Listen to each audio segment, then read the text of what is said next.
সবাই ready? Ready আছে। তাহলে রইল বাকি হচ্ছে অগ্নিমিত্রা পাল, রইল বাকি হচ্ছে ডায়মন্ড হারবার, রইল বাকি হচ্ছে তমলুক জাস্টিস গাঙ্গুলি। তাহলে এখানে কিরম খেলা হবে? দেখুন, উত্তরবাংলায় তো খেলাটা হয়নি, একতরফা খেলেছি আমরা, আর ওখানে ওদের খেলা শেষ হয়ে গেছে। ওই ধাক্কাতে এগুলো সব বেরিয়ে যাবে, খেলা পুরো হবে। আমি নিজে দেখেছি সেন্ট্রাল ফোর্স যেভাবে ডিউটি করেছে, নড়তে দেয়নি কাউকে, বুথের মধ্যে একটা ভোট রিগিং করতে দেয়নি। অনেকে বলছেন ভোট কম হয়েছে, কেন হয়েছে তার কারণ ওটাই, ছাপ্পা ভোট পড়েনি। এবারে গুন্ডারা নড়তে পারেনি, বাড়ি থেকে বেরোতে পারেনি, যারা বেরিয়েছিল আমি ধাক্কা মেরে ঢুকিয়ে দিয়েছি। এবারে সাধারণ মানুষ যেভাবে সাহস করে বেরিয়ে এসে গণতন্ত্র রক্ষার জন্য ভোট দিয়েছেন, তাদেরকেও স্যালুট করতে হবে।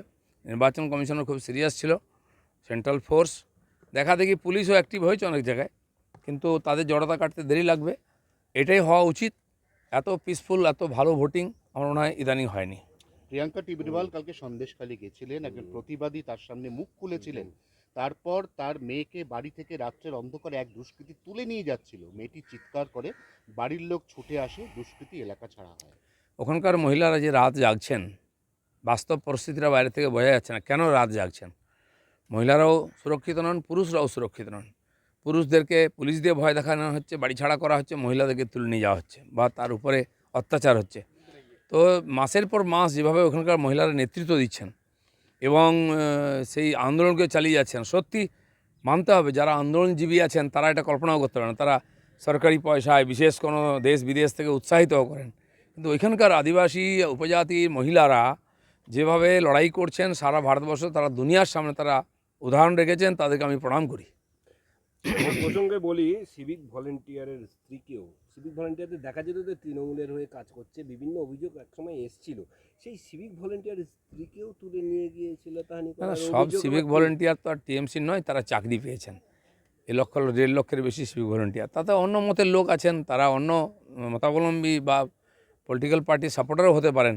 কিন্তু যাই হোক, একজন মহিলা একজন নাগরিক, তার সুরক্ষা থাকবে না, তার সঙ্গে এরকম ব্যবহার করা হবে। তারপরে মমতা ব্যানার্জি বড় বড় কথা বলবেন, তারপরে অভিষেক ব্যানার্জি বড় বড় কথা বলবেন, ভিডিও বার করবেন পয়সা দিয়ে, এগুলো কি লোক বুঝতে পারছে না? সব পরিষ্কার হয়ে যাবে ইলেকশন থেকে, রেজাল্ট সব, আর তার উত্তর পেয়ে যাবেন। বনগা, গাইঘাটা এইসব জায়গায় ভোটের আগেই গতকাল সিএ এর ভিত্তিতে প্রথম নাগরিকত্ব দেওয়া শুরু করে দিল কেন্দ্র।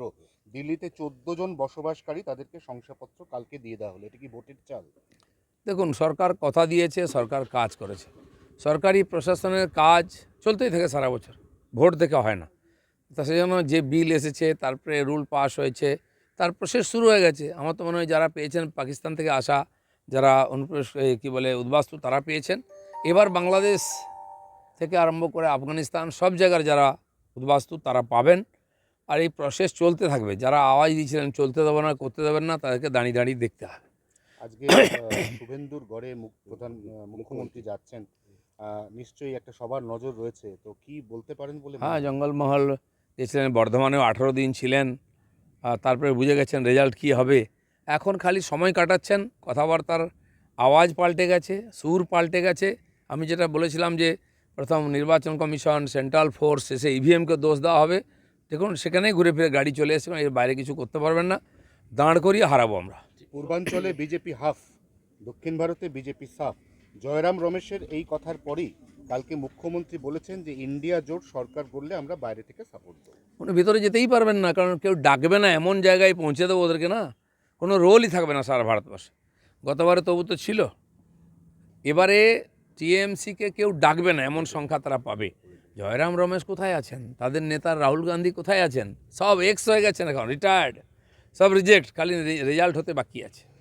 2016 সালে জনসভা থেকে মুখ্যমন্ত্রী ঘোষণা করেছিলেন যে একটা ছৌ একাডেমি করবে, সেই ছৌ একাডেমির কাজও শুরু হয়েছিল, পাঁচিল দিয়ে ঘেরাও হয়েছে, কিন্তু আপাতত এই যত একাডেমি আপনি দেখুন, রাজবংশী ভাষা বা ওখানকার এদিকে সিলিকন ভ্যালি আমার পেছনে দেখে আসুন।